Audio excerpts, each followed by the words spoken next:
morning everyone.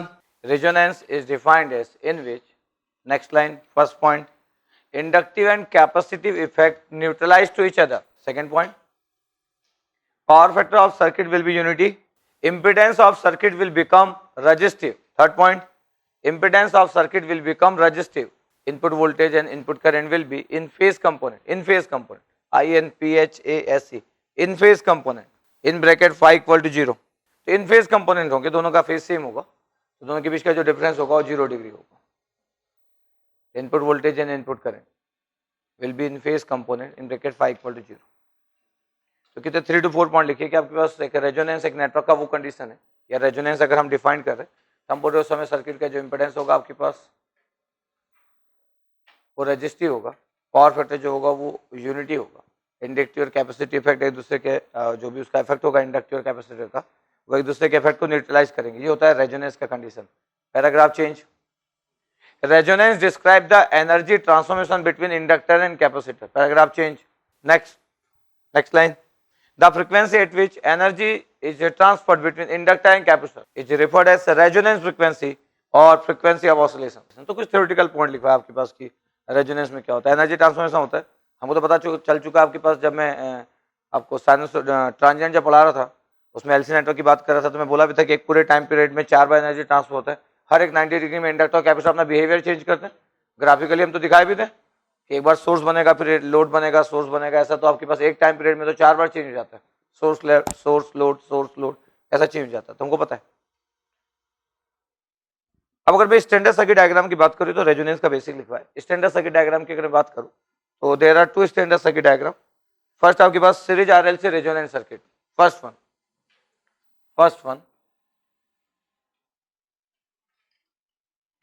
Series RLC resonance circuit. तो last class में जो हम पढ़ के आ रहे हैं सीरीज आरएलसी के बारे में, अब रेजोनेंस के बारे में बात करने वाले. तो हमको पता है complex phasor voltage V equal to VR plus JVL minus AC होता है, impedance equal to R plus JXL minus XC होता है. अगर मतलब कंडीशन ऑफ रेजोनेंस क्या होगा तो आप कॉम्प्लेक्स फेजर वोल्टेज में इमेजिनरी पार्ट को 0 पुट कर सकते हैं, VLVC आ जाएगा.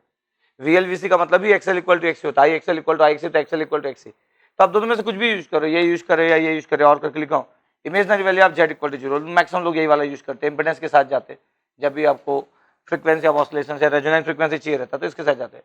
कोई भी कॉम्प्लेक्स फेजर वोल्टेज के टर्म्स में नहीं जाता, बट दोनों एक ही चीज है. XL इक्वल टू XC आपके पास तो ओमेगा L इक्वल टू 1/ओमेगा C. रेजोनेंस फ्रीक्वेंसी भी आ गया 1/√LC रेडियन पर सेकंड. ऑलरेडी हमको पता है. तो हमको पता चल गया कि अच्छा अगर आपको रेजोनेंस फ्रीक्वेंसी निकालना है तो आप इंपेडेंस के इमेजिनरी पार्ट को 0 पुट कर दो, रेजोनेंस फ्रीक्वेंसी मिल जाएगा आपको. तो बहुत ही बेसिक सा स्टाइल है आपके पास कि किसी भी रैंडम फिगर में अगर आपको रेजोनेंस फ्रीक्वेंसी निकालना है आप एंट्री मारो, इंपेडेंस निकालो और फिर उसके बाद इमेजिनरी पार्ट और रियल को अलग अलग कर लो. इमेजिनरी को 0 पुट करो, उसका जो आंसर आएगा उस क्वेश्चन का आंसर होगा, उस फिगर का आंसर होगा. क्यों लगी ठीक है. चलो आप इंपेडेंस के बारे में बात करते हैं. आर का इंपेडेंस क्या होता है? आर होता है. ओमेगा पे डिपेंडेंट होते नहीं. आर का इंपेडेंस क्या होता है? आर. ओमेगा पे डिपेंड नहीं होता है. बट एल का इंपेडेंस कितना होता है? Omega L. द मैग्नीट्यूड, जे नहीं लिखूंगा, मैग्नीट्यूड है सब. ओमेगा एल आपके पास, ओमेगा एल स्ट्रेट लाइन है विद रिस्पेक्ट टू ओमेगा. तो स्ट्रेट लाइन जिसका स्लोप एल है, देखो स्ट्रेट लाइन बना दिया. और इंपेडेंस कितना होता है? सी का 1/ओमेगा C. हाइपरबोला का इक्वेशन है, या हाइपरबोला इक्वेशन, ये स्ट्रेट लाइन और एक कांस्टेंट वैल्यू देख सकते हैं आप. ओमेगा 0 में पुट करेंगे तो इनफाइनाइट आएगा, इनफाइनाइट पुट करेंगे तो 0 आएगा. ऐसे ही होता है हाइपरबोला. इन तीनों फिगर को मैं कंबाइन कर दिया, तीनों फिगर को कंबाइन कर दिया. जिस पॉइंट पे इंटरसेक्ट कर रहा है उस पॉइंट को मैं ओमेगा नॉट बोल दिया. जिस पॉइंट पे इंटरसेक्ट कर रहा है आपके पास तीनों कर, उसको क्या बोल दिया? ओमेगा नॉट बोल दिया. बाद में फिर से इसको मॉडिफाई करके बनाया. इस फिगर को बनाते समय मैं ये क्लियर कर रहा हूँ कि रेजोनेंस के पहले अगर मैं तीनों नंबर को ऐड करूँ, रियल नंबर मतलब ये कांस्टेंट, ये जो स्ट्रेट लाइन और ये हाइपरबोला डोमिनेटिंग है. क्यों? ये सबसे ज्यादा मैग्नीट्यूड है पहले इसके पास स्टार्टिंग से. तो 0 पुट करने में इनफाइनाइट आ रहा था, बाकी सबके पास कम है. कांस्टेंट के बाद कांस्टेंट और स्ट्रेट लाइन के पास तो कम ही रहेगा. इसका मतलब रेजोनेंस के पहले कैपेसिटी बिहेवियर डोमिनेटिंग है तो 1/ओमेगा C आ गया. एबो रेजोनेंस आपके पास इंडक्टिव बिहेवियर, ये स्ट्रेट लाइन है, लेकिन कोई भी इसको ऐसा स्ट्रेट लाइन नहीं बनता क्योंकि स्ट्रेट लाइन अगर कुछ देर के लिए बनाते हैं तो वो ऐसे ही दिखेगा आपके पास. तो ना कोई बुक वाला ना कोई एग्जाम वाला कोई नहीं बनाता आपके पास. जैसा ये इसी को सिमेट्रिकल बनाते हुए बना देते, जबकि ये थोड़ा सा स्ट्रेट लाइन है और ये हाइपरबोला का स्टाइल है. 1/ओमेगा C ये वाला लाइन है और ये ओमेगा L वाला लाइन है. अगर मैं इसको स्ट्रेट लाइन दिखाऊंगा और इसको हाइपरबोला दिखाऊंगा तो सिमेट्रिकल नहीं दिखेगा. तो आपको सिमेट्रिकल दिखाने के लिए बहुत प्रॉपर दिखे तो सब लोग ऐसे ही बनाते हैं. सब लोग मतलब सब लोग. तो 1/ओमेगा C और ये कितना हो गया? Omega L. इसका मतलब है कि बाद में जैसे जैसे आप आगे बढ़ते जा रहे हो, ये बढ़ते जा रहा ना, ये तो इंक्रीजिंग फंक्शन है. स्ट्रेट लाइन आपके पास तो ये डोमिनेटिंग होगा. इसका मतलब है कि बिलो रेजोनेंस कैपेसिटी बिहेवियर है, अबव रेजोनेंस इंडक्टिव बिहेवियर है, at the resonance resistive behaviour है. 3 बिहेवियर में डिवाइड हो गया। और यहां से स्टार्ट होता है सीरीज आरएलसी रेजोनेंस सर्किट। तो मैं पूरा रेजोनेंस सर्किट का मेरा फेवरेट फिगर है ये वाला फिगर। इसको मैं कम से कम 5 घंटे तक बात कर सकता हूं इस फिगर के बारे में, इतना फेवरेट फिगर है आपके पास। तो मेरा अगर कोई फेवरेट फिगर है, इसका मतलब है कि इसी से मैं पूरे चैप्टर को पूरा का पूरा आज जो पढ़ाऊंगा पूरा इसी के फिगर के राउंड में घुमा दूंगा मैं सब कुछ। इतना इंपॉर्टेंट चीज है, देखिएगा आप आज की क्लास तो ये करने वाले अपन। तो आपको दिखा कि बिलो रेजोनेंस कैपेसिटी बिहेवियर है, एबो रेजोनेंस इंडक्टिव बिहेवियर है, at the resonance Z minimum है। जेड मिनिमम की वैल्यू जहां पे जो होगा वो क्या होगा, R. Z minimum equal to R होगा। इतना आराम से फिगर बनाओ, फिर मैं और डिस्क्राइब करता हूँ। तो टेबल बना दिए उस इम्पिडेंस के फिगर के बाद, वो इम्पिडेंस का फिगर है उसी से टेबल बना हुआ है। तो जिसको भी इम्पिडेंस का फिगर क्लियर होगा उसके लिए बहुत ही आसान सा होगा टेबल। हमको पता है अब आपके पास ये है कि omega less than omega naught पे बिहेवियर कैपेसिटी है। ऑलरेडी हमको पता है कि capacity behaviour provide the leading power factor, inductive behaviour provide the lagging power factor. Already पता है, हम पढ़ के आ रहे हैं फेजर डायग्राम में। ये सबसे बेसिक है आपके पास कि capacity behaviour provide the leading power factor, inductive behaviour provide the lagging power factor. तो लीडिंग और लैगिंग का एक आइडिया होना चाहिए, तो हम बोल दिए आपके पास। और omega equal to omega not पे तो रजिस्टिव बिहेवियर है, power factor will be 1, UPF आ जाएगा यूनिटी पावर फैक्टर। तो क्वेश्चन के कई बार स्टेटमेंट जो रहते हैं उसी के अराउंड में घूमते रहते हैं जितना लिख रहे हैं हम लोग। तो अगर बिलो रेजोनेंस बोल रहा है तो हमको पता रहना चाहिए, पोजीशन पता रहना चाहिए। मतलब मैं चाहता हूं कि इंपेडेंस का फिगर मेरे को एकदम क्लियर है कि पहला पार्ट जो आया था ऐसा वाला 1 ओमेगा सी के कारण आया, सेकेंड वाला पार्ट ओमेगा एल के कारण आया, रेजोनेंस पे इंपेडेंस मिनिमम है और जेड मिनिमम की वैल्यू आर होती है।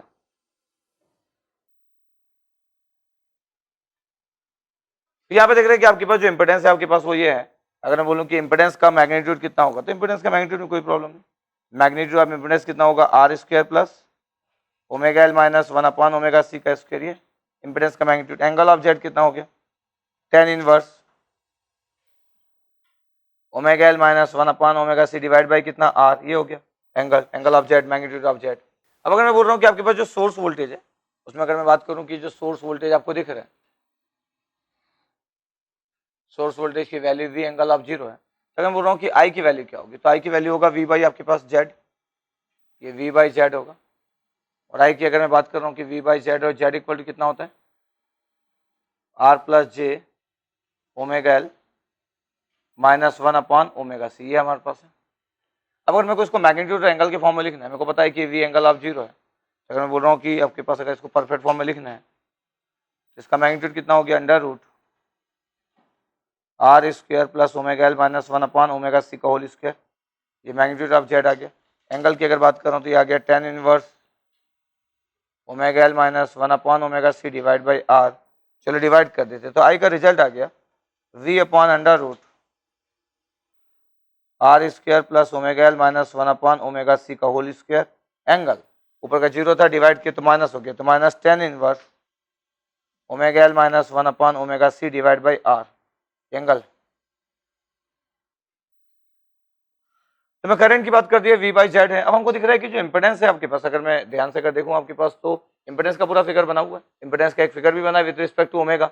बट अगर मैं करंट को देख रहा हूं तो करंट तो आपके पास इनवर्सली प्रोपोर्शनल टू जेड है। अगर मैं बात करूं कि करंट की फिगर की बात करूं तो करंट क्या दिख रहा है, इनवर्सली प्रोपोर्शनल टू जेड।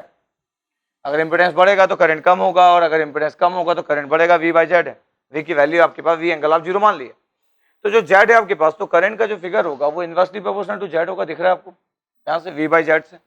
इसका मतलब ये हुआ कि अगर आप बोल रहे हो कि इंपेडेंस का फिगर तो ये होता है, तो figure of impedance with respect to omega axis is very important. ये इंपेडेंस का फिगर है, यहाँ पे जेड मिनिमम की वैल्यू होगा, और जेड मिनिमम की वैल्यू कितना है होगा, आर होगा। ये जेड का फिगर है, इंपेडेंस का फिगर। कोई में से बोले कि करंट का फिगर बना दो, ठीक है, नो प्रॉब्लम। अगर आप करंट का फिगर बना दो, इसको अपोजिट कर दो, इसको अपोजिट करोगे तो ऐसा फिगर बन जाएगा। देखो अपोजिट कर दिया, ओमेगा नॉट का फिगर हो गया, ओमेगा नॉट का हो गया आपके पास। तो इंपेडेंस मिनिमम था, अब करंट मैक्सिमम होगा। वी बाई जेड, जेड की वैल्यू आर है, तो V by R maximum current होता है, जेड मिनिमम आर होता है। ये आई का फिगर बना हुआ है, ये आई का फिगर, ये जेड के फिगर से आई का फिगर बन गया। इसको उठाया और अपोजिट कर दिया, जेड का फिगर हो गया। जेड मिनिमम था, आई क्या है, मैक्सिमम। तभी मेरे को पता चला आपके पास कि सीरीज आरएल से रेजोनेंस सर्किट में इंपेडेंस मिनिमम होता है। तो अगर आप पॉइंट वाइज बात करें तो आपको बिल्कुल पता रहना चाहिए कि जेड मिनिमम होता है आपके पास एक सीरीज आरएल से रेजोनेंस सर्किट में। रेजोनेंस पे जेड मिनिमम होता है और करंट क्या होता है, मैक्सिमम। और करंट की मैक्सिमम वैल्यू कितना हो गया, वी बाई आर। तो बहुत ही बेसिक है। अगर कोई बोले कि प्रॉपर्टी ऑफ सीरीज आरएल से रेजोनेंस सर्किट लिखो, तो बिल्कुल ये टू सबसे बेसिक प्रॉपर्टी। क्या बोल सकते हो कि at resonance impedance will be minimum and current will be maximum value is equal to V by R, impedance minimum equal to R. Property of series RLC resonant circuit. तो ये सबसे basic है, इसको आप बिल्कुल भी अवॉइड नहीं कर सकते कि आई जेड मिनिमम या आई मैक्सिमम आपको नहीं पता हो, ये सबसे बेसिक है. Property of series RLC resonant circuit. Series RLC resonant circuit is referred as acceptor circuit, EPT or acceptor circuit. Series RLC resonant circuit is referred as acceptor circuit because this circuit accept maximum current at the resonance. तो एक नया terminology मिल गया, acceptor circuit, underline कर लीजिएगा. कभी अगर आपको रहे कि सीरीज आरएलसी रेजोनेंट एक्सेप्टर होता तो आपको रीजनिंग पता हो कि वाई एक्सेप्टर सर्किट, तो आप बोल रहे हो कि maximum current accept resonance, current maximum है. अभी आपको दिखा कि करंट का जो फिगर है, करंट का जो फिगर हम बनाए अपोजिट ऑफ इम्पिडेंस, ये करंट का फिगर फिर से बना रहे हैं. आई मैक्सिमम है V by R, no problem, V by R maximum value. ये रेजोनेंस है ओमेगा नॉट. अगर मैं बोलूं कि एक और फ्रीक्वेंसी सिलेक्ट कर लेते हैं हम लोग, और मैं बोल रहा हूँ कि आई मैक्सिमम बाई रूट 2 होगा. अगर मैं बोलूं कि आई मैक्सिमम बाई रूट 2 होगा, तो जो आई मैक्सिमम बाई रूट 2 होता है उसको 3 dB फ्रीक्वेंसी बोलते हैं. ओमेगा एल लिखा बिलो रेजोनेंस, एक ओमेगा एस लिखा आफ्टर रेजोनेंस या एबो रेजोनेंस, और ये आपके पास बैंडविड्थ है, बैंडविड्थ ये, और हम इसको बोलते हैं 3 dB डाउन, मैक्सिमम से 3 dB down, 3 dB down.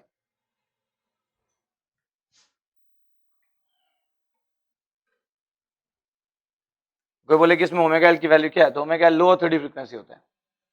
Omega L की जो वैल्यू है lower 3 dB frequency, lower 3 dB frequency, सब रेडियन पर सेकेंड है. और ओमेगा एच जो है वो higher 3 dB frequency, higher 3 dB frequency. तो लोअर 3 dB फ्रीक्वेंसी और हायर 3 dB फ्रीक्वेंसी है, और दोनों के बीच का जो डिफरेंस है वो बैंडविड्थ है. दिख रहा है फिगर में, तो दिख रहा है, बाद में लिखेंगे उसको, बट ये फिगर बना लो. तो जब भी फ्रीक्वेंसी रिस्पांस की बात करते हैं आपके पास ऐसी बात होती है, सीरीज आरएलसी रेजोनेंट सर्किट में जो फ्रीक्वेंसी रिस्पांस होता है वो करंट का होता है. जब मैं पैरेलल आरएलसी पढ़ाऊंगा तो वो वोल्टेज का होगा. जब मैं एनालॉग सर्किट पढ़ाऊंगा तो वो वोल्टेज गेन का होगा, और वो करंट गेन भी हो सकता है. तो हर जगह इस टाइप की चीजें मिलेगी आपको. अगर मैं फिल्टर की बात करूंगा तो ट्रांसफर फंक्शन का रिजल्ट हो जाएगा यही वाला चीज. तो हमको पता चला कि 3 dB फ्रीक्वेंसी वो फ्रीक्वेंसी है जिसमें मैक्सिमम वैल्यू का 1/√2 हो रहा है. दिख रहा है आपको. तो अगर मेरे को डेफिनेशन ऑफ 3 dB फ्रीक्वेंसी लिखना है आइदर फॉर ओमेगा एल और ओमेगा एच, सिर्फ मैं लिख दिया कि डेफिनेशन ऑफ 3 dB फ्रीक्वेंसी क्या होगा. अगर 3 dB फ्रीक्वेंसी को अगर आप डिफाइन करना चाहते हो,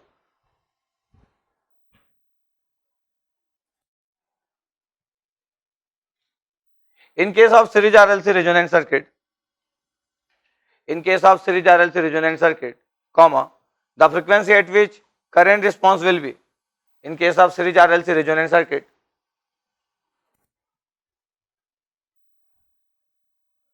in case of series RLC resonant circuit, comma, frequency at which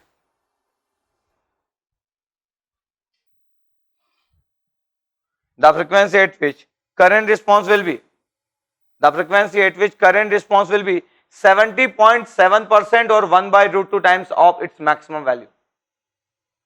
In case of series RLC resonant circuit, comma, the frequency at which current response will be, at which current response will be 70.7%, 70.7, 70.7% or 1/√2 times, 1/√2 times of its maximum value, 1/√2 times of its maximum value. ये definition change नहीं होगा, ये definition वैसे रहेगा आपके पास. जब मैं parallel RLC resonant circuit पढ़ाऊंगा तो इसी सेम डेफिनेशन को चेंज करके करंट की जगह वोल्टेज कर दूंगा. सेम एम्पलीफायर पढ़ाऊंगा तो इसी को चेंज करके करंट गेन, करंट और वोल्टेज यहाँ, तो वहां पे मैं वोल्टेज गेन डिफाइन कर दूंगा. सेम, तो डेफिनेशन सेम रहेगा आपका. अलग अलग सब्जेक्ट में अलग अलग स्टाइल हो सकता है. यहाँ पे हम करंट रिस्पॉन्स की बात कर रहे हैं. अब आपके पास देखो यहाँ पे हम लोग टर्मोलॉजी दी है कि 3 dB फ्रीक्वेंसी होगा. आपको क्लियर चाहिए किसी भी एक्स नंबर को, अगर आपको किसी भी एक्स नंबर को अगर आपको डीबी में लिखना है, एक्स नंबर को किसी भी डीबी में लिखना है, नॉर्मली एक्स नंबर होना चाहिए वोल्टेज और करंट, जो हम वोल्टेज करंट पढ़ते हैं, ये होता है 20 log x, 20 log x. अब हमको दिख रहा है कि हमारा डेफिनेशन ये बोल रहा है कि मैक्सिमम वैल्यू का 1/√2 होना चाहिए. तो डीबी वाइज कितना होना चाहिए, तो डीबी वाइज 1/√2 का डीबी निकाल लेते हैं कि डीबी वाइज कितना डाउन होना चाहिए आपके पास. तो मैक्सिमम वैल्यू का 1/√2 टाइम्स तो होना चाहिए, 70.7% बचना चाहिए, लेकिन डीबी में कितना होगा, तो 20 log 1/√2. तो 20 लाख 1/√2 निकालने से आंसर आता है -3.010 dB। तो उससे पता चलता है कि अच्छा है, तो -3 dB आ गया, अप्रॉक्सीमेटली कितना आ गया -3 dB।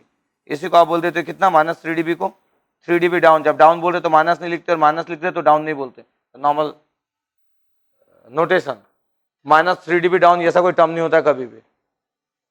-3 dB बोल दिए हो गया, डाउन बोलने की जरूरत नहीं, हो डाउन बोल रहे तो माइनस बोलने की जरूरत नहीं।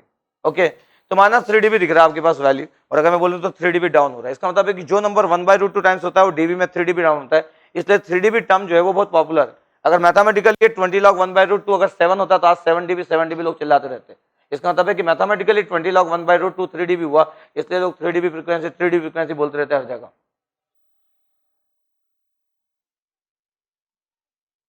ये रीजनिंग है 3 dB टर्मोलॉजी का, जो नंबर 1/√2 70.7% होता है आपके पास, तो आपके पास कोई ना कुछ चीज डिफाइन की गई आपके पास, कितने रेंज तक आपके पास अच्छा खासा बैंडविड्थ मेंटेन होता है। तो आई मैक्सिमम बाय √2 वाले टर्म्स को डिफाइन कर दिया गया कि मैग्नीट्यूड जब जब 70.7% होगा मैक्सिमम वैल्यू का, तो इस टाइप की चीजें डिफाइन हो जाएगी।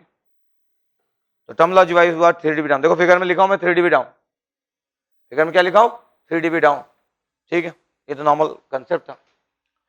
अब आपको दिख रहा है कि ओमेगा एल और ओमेगा एच, और अगर हमको बोले कि ओमेगा एल ओमेगा एच निकालो, तो अगर मेरे को 3 dB फ्रीक्वेंसी कैलकुलेट करना है, अगर इस फिगर में क्या कैलकुलेट करना है 3 dB फ्रीक्वेंसी, तो फिर मेरे को बहुत ही अच्छे से कैलकुलेट करना रहेगा कि 3 dB फ्रीक्वेंसी कैसे कैलकुलेट करते हैं, उसका बिग रिजल्ट क्या होता होगा आपके पास, सब कुछ। तो कंसेप्ट इतना दिख गया आपके पास, फिगर दिख गया। अब मैं कैलकुलेशन जाऊंगा अच्छे फॉर्म में। अब हमें इसके जस्ट बाद हेडिंग डाल रहे कैलकुलेशन ऑफ 3 dB फ्रीक्वेंसी। अब अगर मैं 3 dB फ्रीक्वेंसी की कैलकुलेशन जा रहा हूँ, इस वाले की कैलकुलेशन जा रहा हूँ, तो देखो आई की वैल्यू कितना, अगर मैं बोलूँ कि आई की वैल्यू कितना, आई का मैग्नीट्यूड कितना है, आई का मैग्नीट्यूड है v upon √r² plus omega L minus 1 upon omega C, I का मैग्नीट्यूड। किसी भी एल, किसी भी सी और किसी भी ओमेगा के लिए मैं आई निकाल सकता हूँ।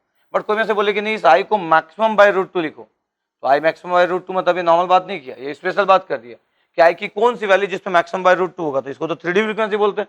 इसका मतलब राइट में जो भी ओमेगा लिखा होगा, अब नॉर्मल ओमेगा नहीं है, वो ओमेगा एक्चुअली 3 dB फ्रीक्वेंसी है। तो ओमेगा की जगह 3 dB फ्रीक्वेंसी अगर आपको लिखना है 3 dB ओमेगा की जगह, तो फिर आपके पास लेफ्ट साइड में बहुत ही प्रॉपर होना चाहिए सब कुछ। ये हुआ, तो जैसे ही मैं मैक्सिमम वैल्यू का 1/√2 पुट किया, अपने आप राइट का ओमेगा ओमेगा 3 dB हो गया। अभी तक नॉर्मल ओमेगा था। आई मैक्सिमम कितना है,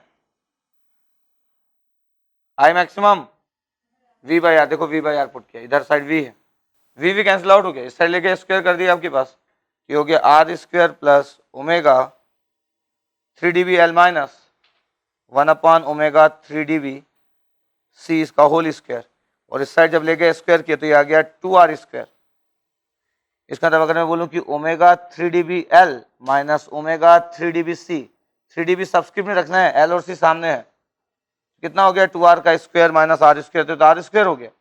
ये अगर मैं बोलूं कि 3 dB फ्रीक्वेंसी के टर्म्स में कितना आ रहा, omega 3 dB L minus 1 upon omega 3 dB सी, इतना आपके पास, और अंडर रूट जैसे कि तो प्लस माइनस आर आ गया। अब आपको देखना होगा कि 3 dB दो टाइप की फ्रीक्वेंसी होती है, एक higher 3 dB frequency omega H, और एक आपके पास लोअर। तो ओमेगा एच पे क्या होगा, तो ओमेगा एच पे प्लस आर आता है, इसको मैं बोला इक्वेशन 1। और अगर मैं लोअर 3 dB फ्रीक्वेंसी पे बात करूं कि लोअर 3 dB फ्रीक्वेंसी पे डिफरेंस कितना होता है, ये होता है आपके पास माइनस आर। ये तो दो रिएक्टेंस का डिफरेंस निकालिए, प्लस माइनस आर आ रहा है। हायर 3 dB फ्रीक्वेंसी में मैं बोला प्लस आर होगा, लोअर 3 dB फ्रीक्वेंसी में माइनस आर होगा। अब दोनों का डिफरेंस आपके पास तो लिख दिए, प्लस माइनस आर था। हायर 3 dB फ्रीक्वेंसी में अगर मैं बोला प्लस आर है, लोअर 3 dB फ्रीक्वेंसी में माइनस आर बोला, तो नॉर्मली ऐसा लिखा रहता है, इसके साथ कंटिन्यू रहता है। बट किसी को अगर ये जानना है कि प्लस आर क्यों हायर 3 dB फ्रीक्वेंसी पे होगा, लोअर 3 dB फ्रीक्वेंसी पे माइनस आर होगा, अलग बात है कि आपके एग्जाम के पॉइंट ऑफ व्यू से नीड नहीं है, आपको किसी को बताने की जरूरत नहीं है। बट फिर भी आपको अगर कभी नीड पड़ गई और कभी आपको बताना पड़ गया किसी को पढ़ाते समय या कहीं पे भी, तो फिर आपको बताना चाहिए कि हायर 3 dB फ्रीक्वेंसी में प्लस आर क्यों आया डिफरेंस, और लोअर 3 dB फ्रीक्वेंसी में माइनस आर डिफरेंस क्यों आया। जस्ट 1-2 मिनट में बता देता हूँ। अगर मैं बोल रहा हूँ आपके पास कि इम्पिडेंस की बात अगर की जाए, इम्पिडेंस की बात, ये इम्पिडेंस हमारे पास ये जेड मिनिमम है, ये आर, ये जेड मिनिमम है, और यहाँ पे आपके पास है ओमेगा नॉट। अब ओमेगा नॉट के पहले ही होगा ओमेगा एल, तो इसका मतलब ये हो गया कि ओमेगा एल और ओमेगा एच पे क्या होगा, तो ये ओमेगा एल पर नंबर आएगा, ये वाला ओमेगा एल पे, और ये आएगा ओमेगा एच। ये ऑलरेडी मेरे पास ये वाला पॉइंट तो है कि ओमेगा एच पे ये वाला टर्म्स क्या होता है, ओमेगा एल होता है, और ये वाला 1/ओमेगा सी होता है। तो ओमेगा एच पे मेरे को ओमेगा एल की वैल्यू तो पता है, रिएक्टेंस जो इंडक्टर का वो पता है मेरे को, ये इतना है। बट अगर मेरे को 1/ओमेगा सी की बात करना है, इसका मतलब वो तो दिखेगा नहीं, क्यों? क्योंकि रेजोनेंस के पहले तो डोमिनेटिंग था, रेजोनेंस के बाद तो ओमेगा एल डोमिनेटिंग हो गया। तो मेरे को करना क्या पड़ेगा, मेरे पास जो ये वाला टर्म था 1/ओमेगा सी, इसको मैं पीछे तक आपके पास बैक साइड आपके पास प्लॉट किया, ये एक्सटेंड कर दिया, तो ये इस पॉइंट पे कट करा, इस पॉइंट पे। इसका मतलब है कि हायर थ्योरी फ्रीक्वेंसी पे ये ओमेगा एल है और ये हायर थ्योरी फ्रीक्वेंसी पे 1/ओमेगा सी, दोनों में से ज्यादा कौन सा है? दोनों में से ज्यादा कौन सा है? Omega L. इसका मतलब ये हो गया कि हायर थ्योरी फ्रीक्वेंसी पे ओमेगा एल की वैल्यू 1/ओमेगा सी से ज्यादा है, और ये जो डिफरेंस है इसको बोलते हैं आर। इसलिए आपके पास जो डिफरेंस है, देखो आपके पास 3 dB फ्रीक्वेंसी का हायर थ्योरी फ्रीक्वेंसी पे ओमेगा है और ओमेगा 1/ओमेगा सी की वैल्यू ये है, ये ज्यादा ये कम है, तो ज्यादा माइनस कम जो होगा वो डिफरेंस आर होगा, और इस डिफरेंस को हम बोलते हैं आर प्लस आर। अब अगर मेरे को ये बात करना है कि अगर मेरे को ओमेगा एल पे देखना है, तो ओमेगा एल पे तो 1/ओमेगा सी ऑलरेडी है, 1/ओमेगा सी ऑलरेडी, और मेरे को अगर देखना है कि ओमेगा एल क्या होगा, तो मेरे को इस वाले पॉइंट को ऐसे शिफ्ट करना पड़ेगा और एक्सटेंड किया, देखो ये ओमेगा एल आ गया, और ये ऊपर वाला क्या था आपके पास, ऑलरेडी क्या था, ऑलरेडी क्या था, 1/ओमेगा सी। कौन ज्यादा है इसमें से, ज्यादा कौन है इसमें से, 1/ओमेगा सी ऊपर है ना, ज्यादा मतलब क्या होता है, ऊपर हाइट मैग्नीट्यूड ज्यादा है। बट आपको तो हर बार लिखना है एक ही तरीके से, देखो वहां पे दोनों का तरीका एक ही है, 1/ओमेगा सी में कभी राइट पहले नहीं लिखूंगा, हमेशा ओमेगा एल माइनस 1/ओमेगा सी होगा मेरा, कभी भी ये नंबर पहले और ये नंबर बाद में नहीं हो सकता। ओमेगा एल माइनस 1/ओमेगा सी चाहे कोई भी फ्रीक्वेंसी हो, ओके, चाहे हायर थ्योरी फ्रीक्वेंसी हो चाहे लोअर थ्योरी फ्रीक्वेंसी हो, रिएक्टेंस का डिफरेंस ओमेगा एल माइनस 1/ओमेगा सी है। हाँ, अब हायर थ्योरी फ्रीक्वेंसी में ये नंबर बड़ा था इसलिए डिफरेंस पॉजिटिव आ गया, लोअर थ्योरी फ्रीक्वेंसी में ये नंबर स्मॉल और ये नंबर बड़ा, इसलिए डिफरेंस क्या आएगा, माइनस आर। इसलिए अगर आपको यहाँ पे देखना है कि यहाँ पे क्या लिख रहा है आपको, तो यहाँ पे दिखेगा लोअर थ्योरी फ्रीक्वेंसी में कि ओमेगा एल माइनस 1/ओमेगा सी की value at omega equal to omega L, आपको दिखेगा कि ओमेगा एल की वैल्यू कम है, 1/ओमेगा सी ज्यादा है, तो डिफरेंस क्या होना चाहिए, नेगेटिव। इसलिए आपके पास वो डिफरेंस नेगेटिव है और वो डिफरेंस पॉजिटिव है। तो ये आपको पता होना चाहिए, ऐसे इन जनरल एग्जाम के पॉइंट ऑफ व्यू से किसी को बताने की जरूरत नहीं पड़ेगी, एग्जाम में आपको क्या बताना है। क्लियर? तो मेरे को जो चीज नहीं था आपके पास, जो विजिबल नहीं था, उस पार्ट को मैं एक्सटेंड करना पड़ा, और फिर एक्सटेंड करने के बाद मैं एक्सप्लेन कर सकता था कि दोनों का जो डिफरेंस है, चाहे वो हायर थ्योरी फ्रीक्वेंसी चाहे lower theory frequency, from one क्या कर रहे हैं हम, ओमेगा एच से मल्टीप्लाई कर दे रहे, तो पूरे इक्वेशन को ओमेगा एच से मल्टीप्लाई किया, तो omega H square L C minus 1 equal to plus R हुआ, फिर ओमेगा एल सी से डिवाइड किया, तो ओमेगा आपके पास कितना आपके पास हुआ, ओमेगा एच आर सी, इसको इधर लेके आ जाओ, omega H square L C minus omega H R C minus 1 equal to 0, divide करो इससे, तो ओमेगा एच का स्क्वायर माइनस सी से कैंसिल आउट हुआ, माइनस आर बाई एल हुआ, ओमेगा एच हुआ minus 1 by L C equal to 0। ये तो क्वाड्रेटिक इक्वेशन हो गया, a x square plus b x plus c equal to 0। Solution of this, that means the value of X equal to minus B plus minus B square minus 4ac divide by 2a। अब अगर मैं बोल रहा हूँ x की जगह omega H अगर आपको फाइंड आउट करना है, माइनस बी की जगह माइनस आर बाई एल था, माइनस बी के प्लस आर बाई एल हो गया, plus minus B square, that means R square upon L square minus 4ac, A is 1, C minus L C, तो plus हो गया 4 by L C divide by 2। ये answer है आपके पास ओमेगा एच का इक्वेशन नंबर 3।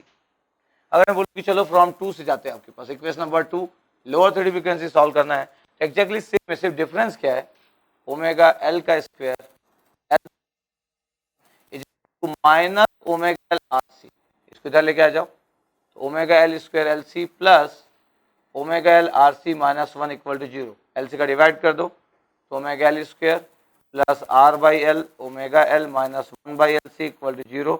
अब अगर मेरे को सॉल्यूशन लिखना है, तो ओमेगा एल का आंसर लिखना है minus B minus R by L plus minus B square R square upon L square minus 4 by L C divide by 2।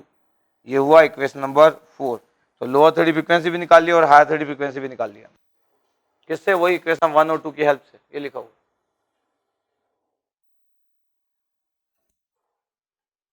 Actually quadratic equation बनेगा, तो ये हायर थ्योरी फ्रीक्वेंसी है क्या, लोअर थ्योरी फ्रीक्वेंसी है क्या, plus minus में से एक से भी साइन लूंगा, प्लस या माइनस, तो एक पॉजिटिव आएगा एक नेगेटिव आएगा, नेगेटिव इग्नोर होगा, क्योंकि जो भी 3D फ्रीक्वेंसी है, जो भी नंबर होते हैं सब पॉजिटिव रियल नंबर्स होते हैं आपके पास, इसका मतलब नेगेटिव तो हो नहीं सकता, सब जीरो से लेके इनफाइनाइट होते हैं, ये जीरो आपके पास, ये वाली वैल्यू।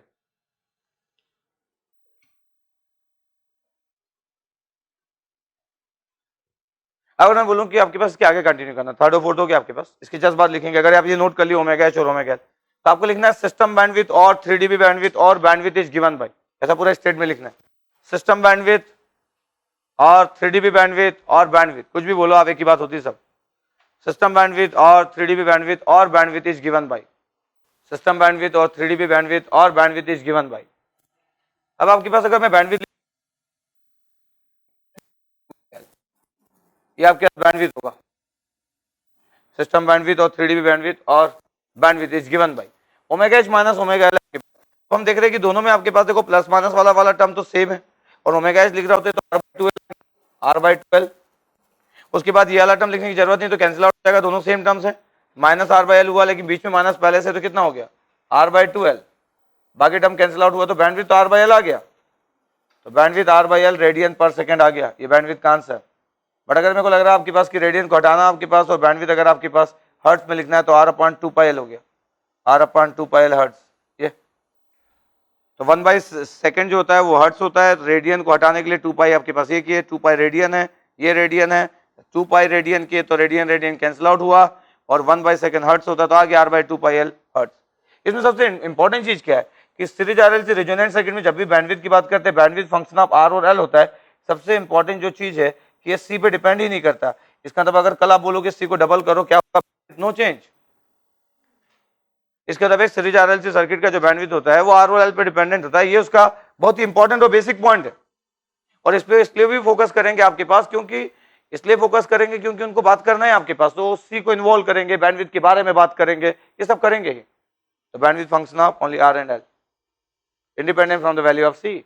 तो आपके पास बैंडविड्थ की अगर मैं बात करूं तो बैंडविड्थ फंक्शन ऑफ सी नहीं, बैंडविड्थ आपके पास आर और एल पे डिपेंडेंट है आपके पास, तो बैंडविड्थ r/l है।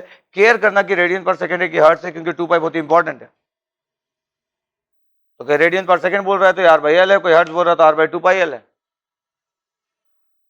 ये बैंडविड्थ का रिजल्ट हो गया आपके पास, और ये बहुत सिंपल है बट इंपॉर्टेंट, ठीक। और 3 और 4 के बाद बैंडविड्थ की बात कर लिए, एक हाई 3D फ्रीक्वेंसी का रिजल्ट आ गया, एक लोअर 3D फ्रीक्वेंसी का रिजल्ट आ गया। चलो अगर मैं बोल दूं कि थर्ड और फोर्थ को मल्टीप्लाई कर लो, अगर बोलूं जो थर्ड और फोर्थ को अभी आप सबट्रैक्ट किए बैंडविड्थ निकालने के लिए, चलो मल्टीप्लाई कर लेते हैं। इक्वेशन 3 और इक्वेशन 4 मल्टीप्लाई कर रहे हैं हम लोग। अगर मल्टीप्लाई कर रहे हैं आपके पास, तो दोनों में सेम चीज क्या है, जो प्लस माइनस वाला है वो सेम चीज है, और जो पहला वाला टर्म है एक में प्लस है एक में माइनस है, जो फर्स्ट टर्म है। अगर मेरे को कोई बोले कि इक्वेशन 3 इंटू इक्वेशन 4 अगर मल्टीप्लाई करना है, that means omega H into omega L करना है, तो मेरे को क्लियर रहना चाहिए मैं परफॉर्म करने वाला हूं a माइनस बी का स्क्वायर, बट मेरे को ये पता होना चाहिए कि a क्या है और b क्या है। a की वैल्यू क्या है, सेकंड वाले टर्म्स को मैं a मान रहा हूं, पहले तो 1/4 पहले बाहर कर देता हूं क्योंकि सब में 1/2 है, 1/4 पहले बाहर कर दिया, सेकंड वाले टर्म को a मान रहा हूं क्योंकि दोनों में सेम है।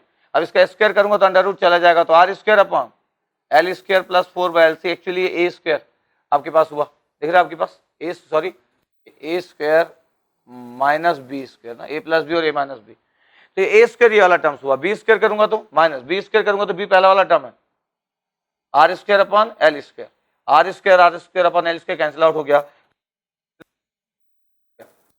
तो दोनों का प्रोडक्ट 1/LC आ गया, और 1/LC ओमेगा नॉट का स्क्वायर होता है। इसका मतलब दोनों 3 dB फ्रीक्वेंसी का जीपी हो गया ओमेगा एल और ओमेगा एच। अगर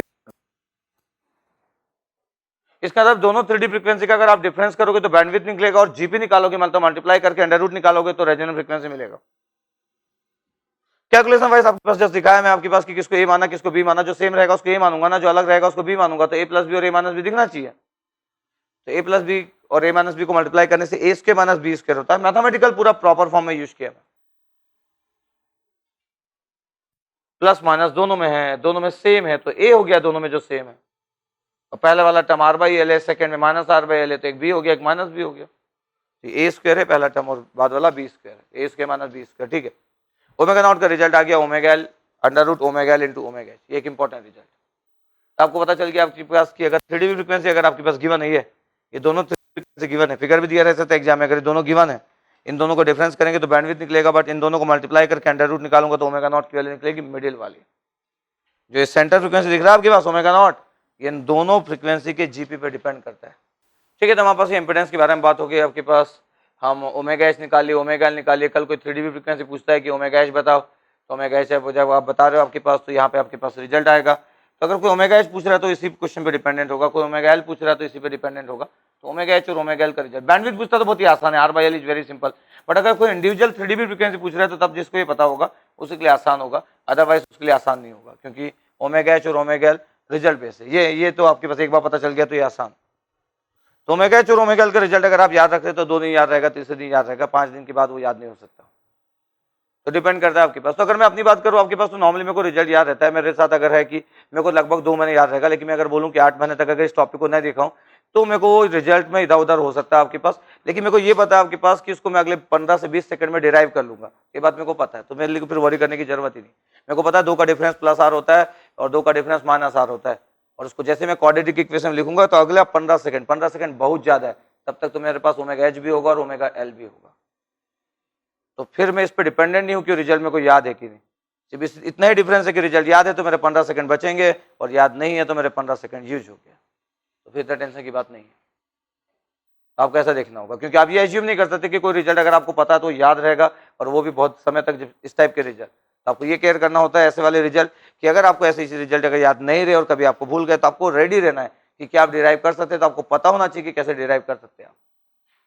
तो फिर आपको इतना बड़ा टेंशन नहीं होगा, नहीं तो अदरवाइज तो टेंशन हो गई। ठीक है, तो ये आपके पास निकल गया। और भी आगे बात करते हैं अपन। इसका मतलब है कि मैं अपने जो बेसिक रखता हूं आपके पास ये 2 के वैल्यू के डिफरेंस पे रखता है। इन 2 वैल्यू के डिफरेंस में मैं कुछ भी डिराइव कर सकता हूं, पूरे टॉपिक का कोई भी चीज, तो कुछ भी कैलकुलेट किया जा सकता है। मेरे को पता है 2 का डिफरेंस बहुत ही परफेक्टली है, तो ठीक है। एक ओमेगा सेलेक्ट कर रहा हूं मैं, और ये omega L minus 1 upon omega C है।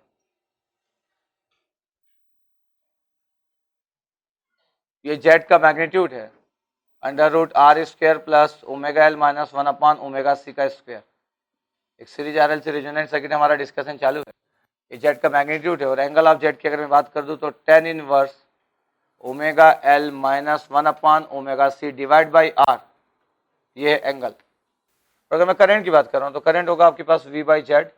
जेड के बारे में आपको सब कुछ पता है, तो फिर आप आई के बारे में भी बात कर लो। अब देखिए इसको कैसे यूज करूंगा। इतना सारा जितना हम पढ़ते जा रहे हैं आपके पास, उसको एक फॉर्म में लेके आ रहा हूँ। अगर मैं बोलूँ कि omega equal to omega H पे क्या होता है, या omega equal to omega L पे क्या होता है, या आपके पास omega equal to omega not पे क्या होता है, ठीक है, ओके। अब omega equal to omega H पे क्या होता है, तो दोनों का जो डिफरेंस होता है एच पे, हाई 3D फ्रीक्वेंसी पे, वो होता है प्लस आर। क्या होता है वो? Plus R. अगर मैं बोलूँ कि लोअर 3D फ्रीक्वेंसी पे क्या होता है, तो वो होता है माइनस आर, ये होता है माइनस आर। और अगर मैं बोलूँ कि ठीक है रेजोनेंट पे क्या होता है, तो रेजोनेंट पे तो जीरो होता है, दोनों का डिफरेंस, दोनों सेम होते हैं ना, दोनों का डिफरेंस कितना? जीरो, तभी तो सेम होंगे। अगर बोलूँ जेड कितना होता है, देखो दोनों का डिफरेंस आर है, आर का square R square plus R square, magnitude of Z H कितना आ गया, तो √2r आ गया। Z H high 3D frequency पे इंपेडेंस। अगर मैं बोलूँ कि लोअर 3D फ्रीक्वेंसी पे क्या होता है, तो क्या फर्क पड़ता, प्लस आर हो चाहे माइनस आर हो, स्क्वायर तो स्क्वायर, आंसर अगेन कितना? √2r। बट अगर मैं बोल रहा हूँ कि रेजोनेंस पे क्या होगा, तो सेकंड टर्म तो जीरो हो जाएगा, तो जेड की वैल्यू क्या आ जाएगा रेजोनेंस पे? जेड मिनिमम, इसी को जेड मिनिमम बोला जाता है आर, जेड मिनिमम आ गया। अब आपके पास अगर मैं एंगल वाइज अगर बात करूं कि एंगल वाइज क्या होगा, तो मेरे को पता है कि इसकी वैल्यू आर के बराबर होगा 3dB फ्रीक्वेंसी पे, तो एंगल जेड एच कितना होगा? बट अगर मैं बोलूं कि लोअर फ्रीक्वेंसी माइनस आर होगा, minus R by R, tan inverse -1 minus 45 degree. और अगर मैं बोलूं कि आपके पास इस जगह पे एंगल कितना होगा जेड नॉट पे, जब रेजोनेंस है तो जीरो होता है, tan इनवर्स 0 डिग्री, ठीक है। अगर मैं यहाँ पे बात कर रहा हूँ इसकी एंगल की वैल्यू क्या होगी, आई एच की V बाई जेड है, जेड की वैल्यू ये है, तो V बाई √2r आ गया, मैग्नीट्यूड को डिवाइड कर दो। V का एंगल अगर आप जीरो एज्यूम कर रहे हो तो जेड से जब डिवाइड करोगे तो एंगल कितना हो जाएगा? माइनस। आई एल की वैल्यू कितना होगा? Magnitude is V by √2r, ये सेम होगा। बट अगर इसका एंगल -45 में डिवाइड करें तो हो जाएगा +45, क्योंकि अप्लाई वोल्टेज का हम जीरो मान के चले। ये आई नॉट की वैल्यू या आई मैक्सिमम की वैल्यू, क्यों? क्योंकि इंपेडेंस मिनिमम था जिसके लिए आर था, तो V बाई आर आपके पास ये मैक्सिमम वैल्यू ऑफ करंट होता है। कंप्लीट। यहाँ से हमको एक और चीज पता चल रहा है कि इंपेडेंस की वैल्यू जेड मिनिमम की जो वैल्यू होती है आर होती है, लेकिन 3D फ्रीक्वेंसी पे r/2 नहीं होता है, r/√2 नहीं होता है। हमको लगता है कि इस चैप्टर में हर चीज जो भी चीज कुछ नया होता है वो r/√2 होता है, नहीं, ये √2r है, ये नॉट r/√2। मिनिमम वैल्यू है आर है, अगर r/√2 करोगे तो आर से भी कम हो जाएगा, आर से कम होता ही नहीं कभी भी series RL C resonant circuit में। मिनिमम वैल्यू ऑफ आर से कम कुछ नहीं हो सकता, तो 70.7% ऑफ आर कैसे हो जाएगा? नॉट पॉसिबल, कंसेप्ट छोड़ो। आर की वैल्यू आपके पास जेड मिनिमम के लिए आर से कम ही नहीं हो सकता, तो r/√2 नंबर पॉसिबल ही नहीं। एक्चुअली क्या है? √2r। क्या दिख रहा है आपको? ये √2r। देखो ध्यान से, इसका मतलब है कि अगर इस फिगर में अभी तक मैं नहीं बनाया था, अगर मैं इस फिगर में बोलूं कि रेजोनेंट फ्रीक्वेंसी कितना होता है, आर होता है, बट अगर मैं बोलूँ कि ये 3D फ्रीक्वेंसी भी क्या होता है, देखो ऊपर जाता है ये ओमेगा एल और ये कितना हो गया ओमेगा एच, ओमेगा एल और ये ओमेगा एच, कितना आंसर है √2r। अगर आप इस टेबल को अगर अच्छे से देख पा रहे होंगे कि इस टेबल में क्या क्या हुआ, अगर इसके पूरे पॉइंट्स कवर होंगे तो इस वाले पॉइंट्स को मैं कैसे कनेक्ट करूंगा देखिएगा। अगर मैं बोलूं कि इंपेडेंस का आपके पास 3D फेजर डायग्राम बना रहा हूं और मैं बोल रहा हूं कि इंपेडेंस जो होता है ये जेड मिनिमम जो होता है आर होता है, आर का तो कोई एंगल होता नहीं, तो आर का angle 0, Z minimum R equal to 0। मैं बोल रहा हूँ कि आपके पास अगर ये जेड एच है, हायर 3D फ्रीक्वेंसी में मैग्नीट्यूड √2r है, वेक्टर का लेंथ √2r, एंगल कितना 45 डिग्री। और जेड की अगर मैं बात कर रहा हूँ आपके पास जेड एच के लिए देखो एंगल 45, जेड की अगर मैं बात कर रहा हूँ तो कितना है √2r है और एंगल कितना है -45 डिग्री। इसका मतलब ये 45 डिग्री आपके पास है, एंटी क्लॉकवाइज मतलब पॉजिटिव होता है, ये 45 डिग्री एंटी क्लॉकवाइज और क्लॉकवाइज कितना है 45 डिग्री, बिल्कुल सही लिखा हुआ एकदम। अब हमको ये क्लियर रहना चाहिए कि मिनिमम वैल्यू आप इंपेडेंस की मिनिमम वैल्यू आर है, इस जगह पे आपके पास जो बिहेवियर होता है, इस जगह पे अगर मैं बोलूँ कि इस जगह पे क्या बिहेवियर होता है, तो इस जगह पे जो बिहेवियर होता है यूनिटी पावर फैक्टर होता है, यूनिटी पावर फैक्टर। मैं बोल रहा हूँ कि देखो इंपेडेंस तो लीड कर रहा है 45 डिग्री से, अगर इंपेडेंस लीड कर रहा है, इंपेडेंस का angle equal to power factor angle होता है, सभी को पता है। तो अगर इंपेडेंस का एंगल पावर फैक्टर एंगल होता है तो फाइव तो 45 आ गया, cos 45 कितना होता है 1/√2 0.707। इंपेडेंस क्या कर रहा है लीड, इंपेडेंस क्या कर रहा है इंपेडेंस लीड, इंपेडेंस प्लस 45 है ना, इंपेडेंस क्या कर रहा है लीड, तो 0.707 पावर फैक्टर क्या होगा लैगिंग, तो 0.707 लैगिंग पावर फैक्टर। यहां पे देखो इंपेडेंस क्या कर रहा है लोअर 3D फ्रीक्वेंसी, इंपेडेंस क्या कर रहा है लैग, कितने एंगल से 45, तो 0.707 क्या लीडिंग पावर फैक्टर। दो पावर फैक्टर आ गया, 0.707 leading power factor, 0.707 lagging power factor और यूनिटी पावर फैक्टर आ गया। एक और इंटरेस्टिंग चीज, अब अगर मैं और भी अच्छे से बात करूं तो मेरे को पता है कि जेड मिनिमम जो होगा यहाँ पे बिहेवियर रजिस्ट्री होगा, ओके। ये लोअर 3D पे, ये हायर 3D फ्रीक्वेंसी है, lower 3D frequency, lower 3D frequency resonance के पहले होता है, लोअर 3D फ्रीक्वेंसी किसके पहले होता है रेजोनेंस के पहले, रेजोनेंस के पहले की बिहेवियर को आप क्या बोलते हैं कैपेसिटी, और अगर ये कैपेसिटी तो पावर फैक्टर लीडिंग होना चाहिए था, बिल्कुल सही लिखा हुआ है। ये आपके पास क्या है जेड एच है, हायर 3D फ्रीक्वेंसी कब आता है रेजोनेंस के बाद, रेजोनेंस के बाद बिहेवियर क्या होता है इंडक्टिव, और अगर इंडक्टिव बिहेवियर तो पावर फैक्टर क्या होना चाहिए था लैगिंग, सब कुछ परफेक्ट है। ये बना 3dB इंपेडेंस फेजर डायग्राम। हम ही लोग टर्मोलॉजी दे दिया, ऐसे कोई टर्मोलॉजी नहीं होती। 3dB इंपेडेंस फेजर डायग्राम, यहाँ पे जेड के बारे में सब कुछ लिखा हुआ। तो एक भी पॉइंट में अगर आपको डाउट है, अगर आपको 1% अगर डाउट का पार्ट है, कोई चीजें कनेक्टेड नहीं है, तो फिर ये बिग बन जाएगा। ये तभी कनेक्टेड हो सकता है जब आपको सब पता है, कोई भी डाउट नहीं, जितना हम पढ़े हैं बस हमको पता है इंपेडेंस लीड करने का क्या मतलब होता है, हमको पता है कि कैपेसिटी बिहेवियर का क्या मतलब होता है, सब पॉइंट कनेक्ट हो गए अब तो। रेजोनेंस यूनिटी पावर फैक्टर है आपके पास, ओमेगा इक्वल टू कितना है यहाँ पे ओमेगा नॉट। ये चलो अगर मैं करंट के बारे में बात करूँ तो करंट के बारे में बात करूंगा तो आई मैक्सिमम होगा, आई मैक्सिमम की वैल्यू जो होगा V/R होगा, ये आई मैक्सिमम था। अगर मैं बोलूँ कि आपके पास क्या होगा आई मैक्सिमम,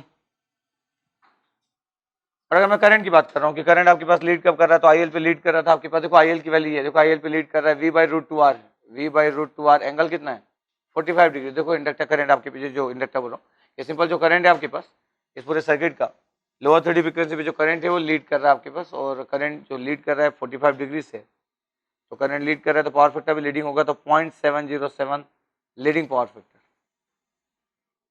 0.707। यहाँ पे देखो आपके पास हाई 3D फ्रीक्वेंसी पे V/√2R है और एंगल -45 है, करंट का लैग करना मतलब पावर फैक्टर का भी लैग करना होता है, तो 0.707 ये लैगिंग मतलब ये भी लैगिंग, लैगिंग पावर फैक्टर ये 45 डिग्री। फिर कंसेप्चुअल बात की जा सकती है आपके पास कि आई मैक्सिमम जो होता है यहाँ पे बिहेवियर जो होता है वो रेजोनेंस पे होता है, तो omega equal to omega naught है और बिहेवियर रजिस्टिव है, इसलिए power factor unity power factor.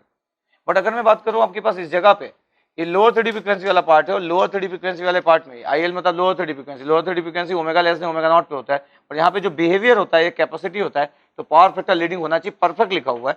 ये IS जो है हायर 3D फ्रीक्वेंसी होता है, जहाँ पे आपके पास ओमेगा की वैल्यू ओमेगा नॉट से ज्यादा होता है, यहाँ बिहेवियर इंडक्टिव होता है, इसलिए पावर फैक्टर लैगिंग होना चाहिए, सब कुछ सही लिखा हुआ है। इसके अंदर हर एक पॉइंट पे आपके पास जैसे जैसे मैं लिखते जा रहा हूँ आपके पास लिखते जा रहा हूँ, क्योंकि डाउट वाला पार्ट नहीं रहना चाहिए।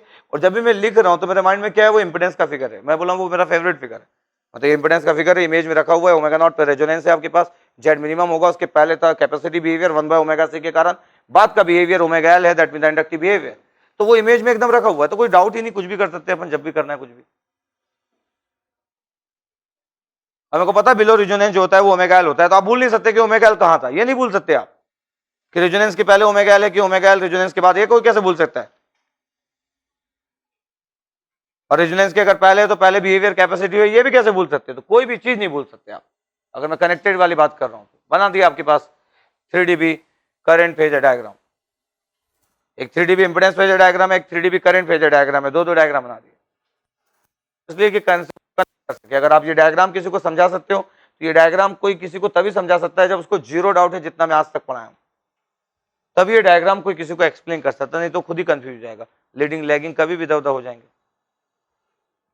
यहाँ पे एक इंटरेस्टिंग चीज है आपके पास की पावर फैक्टर 0.707 है, चाह के भी कोई चेंज नहीं कर सकता है। अगर कोई बोले कि 0.8 कब होगा, 0.6 होगा, नहीं नहीं 0.8 0.6 कभी हो ही नहीं सकता, 0.707। भाई जो इंपेडेंस का एंगल है 3D फ्रीक्वेंसी में 45 डिग्री है, जब एंगल फिक्स हो गया तो पावर फैक्टर भी फिक्स होगा, तो पावर फैक्टर को चेंज कैसे कर लेगा? इसके अंदर जब भी क्वेश्चन आएगा पावर फैक्टर 0.707 ही होगा एट 3dB फ्रीक्वेंसी, ये आप चेंज नहीं कर सकते, आपके हाथ में नहीं है।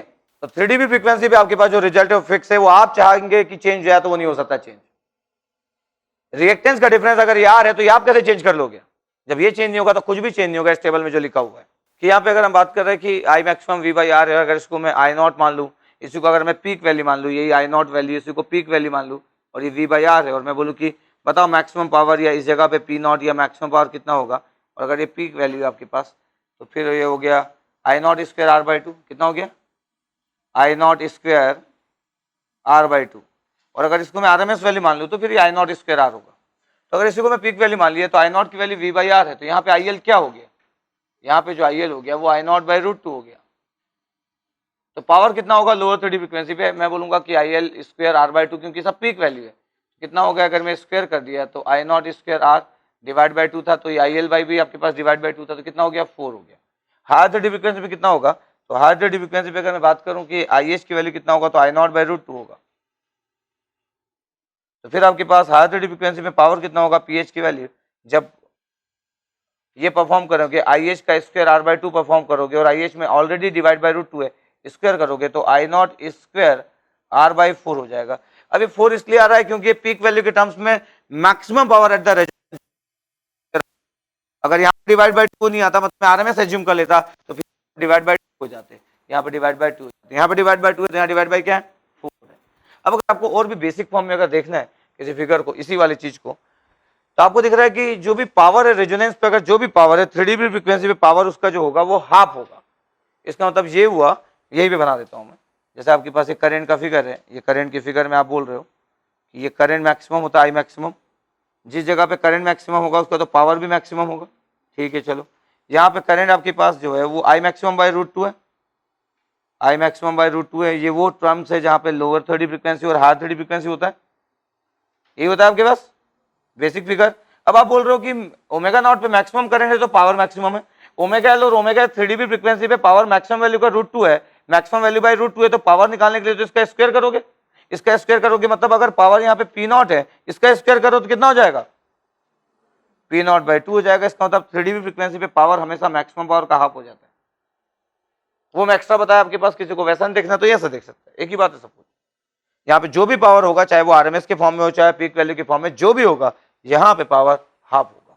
इसलिए आपके पास कई बार हम बोल देते हैं कि 3dB frequency is also referred as half power frequency. इसलिए बहुत बार देखो कि आपके पास हाफ पावर फ्रीक्वेंसी लिखा रहता है। नेटवर्क में भी एक बार 2002 में लोअर हाफ पावर फ्रीक्वेंसी पूछा था आपके पास इलेक्ट्रिकल वाले को, गेट इलेक्ट्रिकल को, तो ठीक है नो प्रॉब्लम।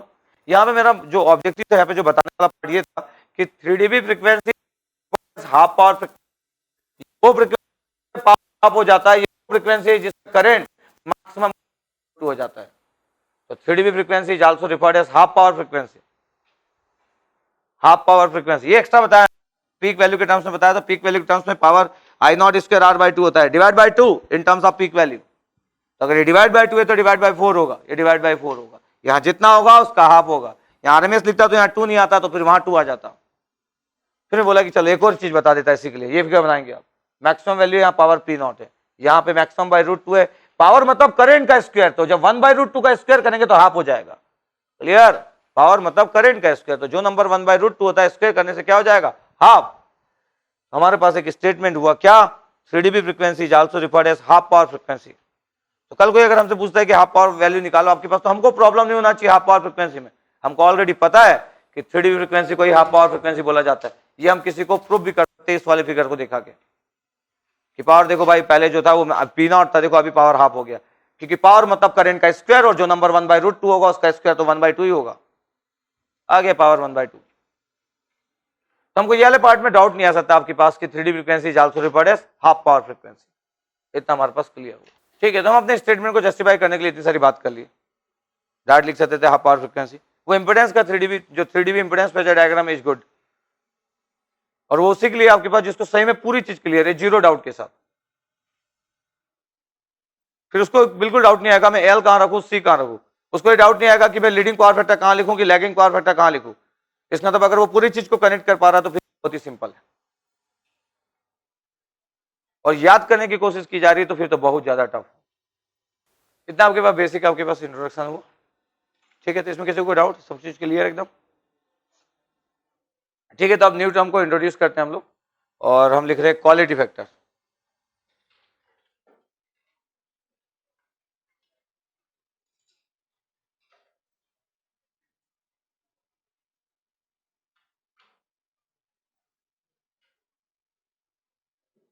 क्यू फैक्टर और क्वालिटी फैक्टर, वो रेजोनेंस में डिस्कशन कंटिन्यू है, लेकिन आपके पास और भी टर्म्स की बात कर लिए। Q factor, quality factor.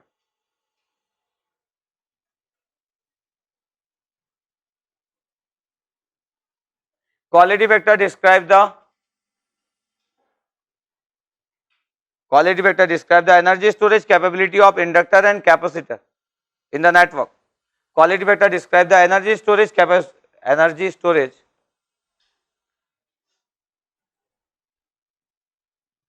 quality factor describe the energy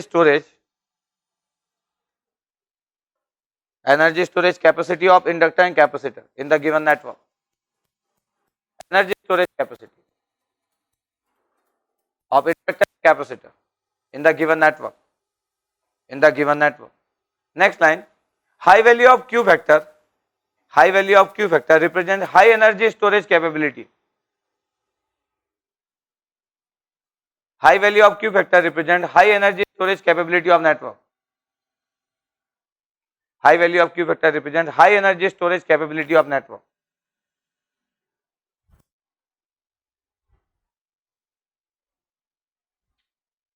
तो किसी का अगर क्वालिटी फैक्टर ज्यादा है आपके पास, हम मान लेते हैं कई बार कि दो नेटवर्क जिसका क्वालिटी फैक्टर ज्यादा है बेटर है, उसकी एनर्जी स्टोरेज कैपेबिलिटी ज्यादा है। ये तो बेसिक थ्योरेटिकल। अगर मैं मैथमेटिकल फॉर्म की बात करूं तो क्वालिटी फैक्टर अगर मेरे को लिखना है एल के लिए, तो एल के लिए हम ऐसा लिखते हैं आपके पास 2 पाई into energy stored by inductor, energy stored by inductor divided by energy dissipated by R, that means the resistance per cycle. अगर मेरे को C के लिए डिफाइन करना है तो 2 pi into energy stored by capacitor, energy stored by capacitor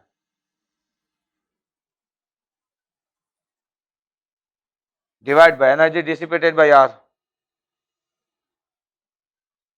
energy dissipated by R per cycle.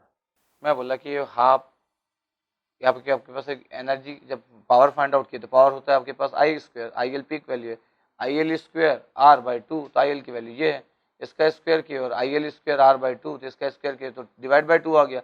I L square R by 2 की थी तो 1/2 इसके साथ खुद था, इसका डिवाइड बाई 2 तो 4 हो गया। अगर मैं से पर साइकिल की बात कर रहा हूँ आपके पास energy dissipated by R per cycle, तो अगर मैं एक पीरियोडिक सिग्नल ले लूँ आपके पास पीरियोडिक सिग्नल, मेरे को पता है टाइम पीरियड ये होगा आपके पास T0, एक साइकिल का टाइम पीरियड, फ्रीक्वेंसी कितना होता है 1/T0, एक साइनसॉइडल सिग्नल लिया। अगर मैं बोलूँ कि पावर कितना होता है आपके पास एक रजिस्टर में पावर, तो I R M S square into R, peak value के टर्म्स में बात करूँ तो I not square R by 2, ये रजिस्टर में पावर हुआ। अगर मैं एनर्जी की बात करूँ रजिस्टर में, एनर्जी का जो इंटीग्रेशन आपके पास अगर जो होता है वो 0 से T होगा, पी आर डी टी।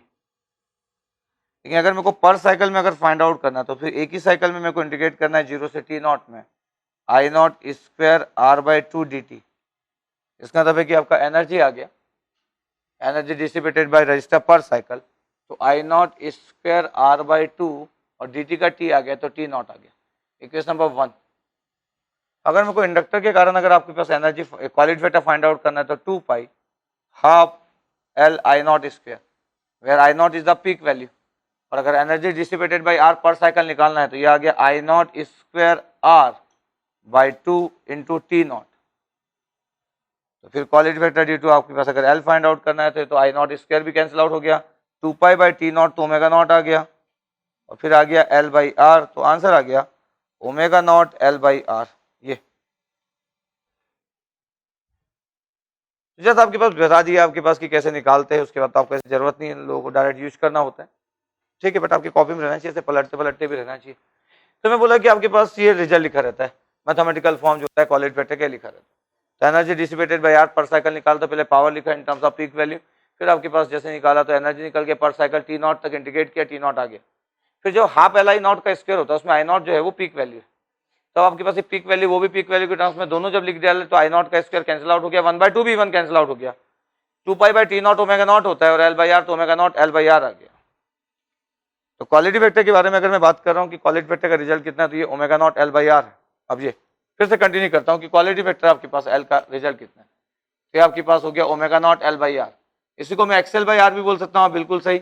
आई का मल्टीप्लाई कर दिया तो आई एक्सएल अपन आई आर हो गया, और I XL upon I R मतलब V L by V R हो गया, तो quality vector V L by V R भी होता है। अब अगर इसी को मैं बोलूँ कि वी एल बाई वी होगा at omega equal to omega naught, क्योंकि रेजोनेंस पे ओवरऑल वोल्टेज और रजिस्टर वोल्टेज सेम होता है। फिर अगर मैं बोलूं कि क्वालिटी फैक्टर आपके पास जब एल निकाल रहे थे तो result omega not L by R था, where omega naught is the resonance frequency, जिसका रिजल्ट 1/√LC होता है इनटू एल बाई आर। जब सॉल्व करने का जब इसको सॉल्व किए तो रिजल्ट आ गया 1/√L/C।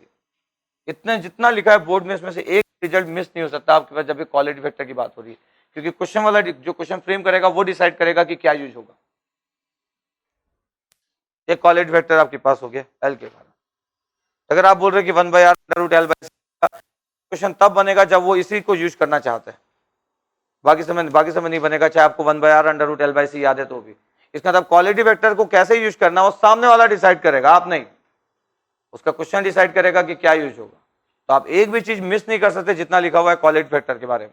अब अगर मैं इसी को बात करूं कि अगर मेरे को सी के बारे में बात करना है, क्यों क्वालिटी वेक्टर ड्यू टू सी, अगर सी के बारे में अगर मेरे को बात करना है तो क्या होगा, सी के बारे में बात करना तो एनर्जी जो होगा आपके पास हो तो ये रिजल्ट होगा, यहाँ से तो स्टार्ट हो गया एनर्जी, यही वाला यही से स्टार्ट करेंगे एनर्जी। ये पूरा नोट कर लिया, क्या आगे बढ़ूं, नोट कर लिया यहां से यहां तक मैं पहुंच गया सी पे।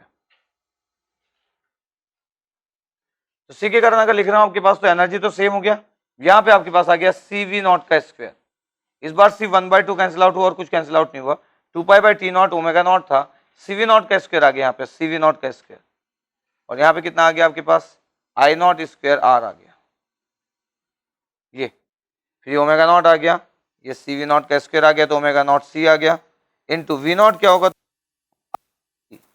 तो आई एक्स सी का स्क्वायर आ गया, ये आई नॉट एक्स सी का स्क्वायर आ गया, और ये आई नॉट स्क्वायर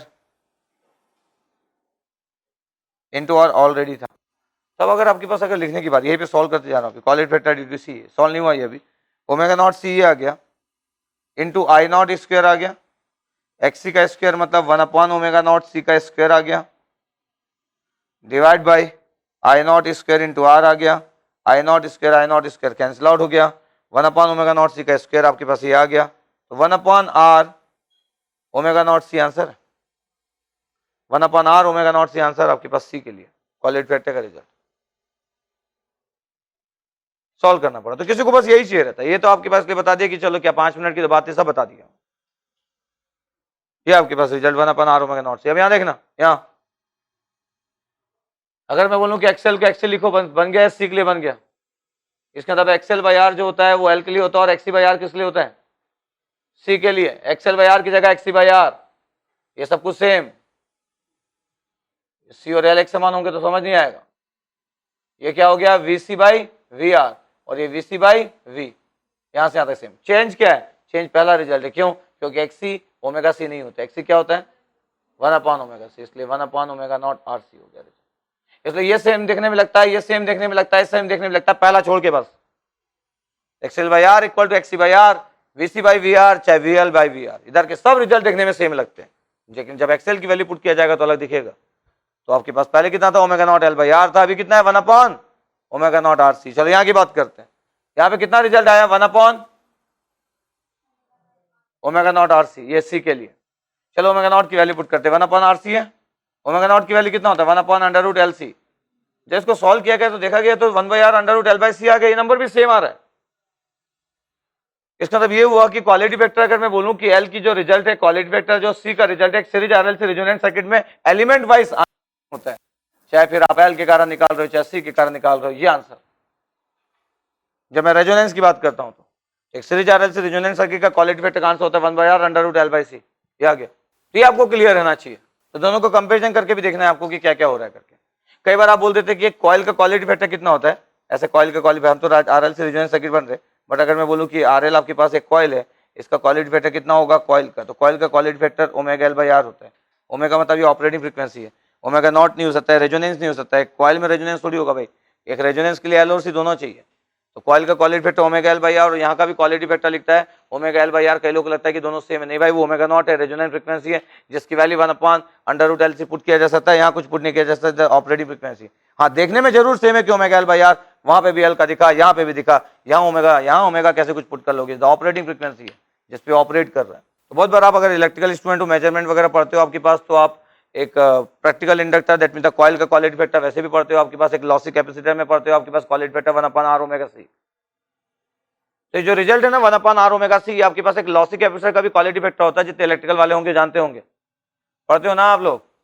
शुरू में एसी ब्रिजेस में क्या पढ़ते हैं, क्वालिटी फैक्टर किसी और कुछ थोड़ी रखा है एसी ब्रिजेस में, और क्या हर जगह तो क्वालिटी फैक्टर की बात करते हैं, उसके इंप्रूवमेंट की बात करते हैं कि क्वालिटी फैक्टर किस में कम किस में ज्यादा मिलता है, और क्या मिलता है एसी ब्रिजेस में, आई थिंक ऐसे ही रहता है। तो कॉइल आपके पास ओमेगा L बाई R आपके पास चाहे 1 अपॉन R ओमेगा C है। तो यहाँ पे अगर मैं सीरीज RLC रेजोनेंस सर्किट की बात करूं तो यहाँ पे जो ओमेगा नॉट है रेजोनेंस फ्रीक्वेंसी, एक लॉसी कैपेसिटर में भी जब आप फॉर्मूला सेम बोल देते कि 1 अपॉन R ओमेगा C है, वहां पे जो ओमेगा होता है तो ऑपरेटिंग फ्रीक्वेंसी। एक कॉइल का आपके पास by R omega is the operating frequency. तुमको पता चल गया कि XL बाई R होता है, XC बाई R होता है, VL by VAC by VR होता है, रेजोनेंस V क्या लिख सकते हैं, पूरे के पूरे रिजल्ट आपको पता होना चाहिए। अब कोई बोल दे रहा है कि R को डबल कर दो, L को डबल कर दो, C को डबल कर दो, पहले आपका 100 था, न्यू कितना होगा, तो 50 हो जाएगा, ये तो एलिमेंट बेस्ड बात होगी। तो उसके लिए तो फिर 1 by R under root L by C जिसको पता होना चाहिए, पता होना चाहिए। इसमें आसान बात तभी होगी तो सिंपल बात हो जाएगी 1 by under root L by C।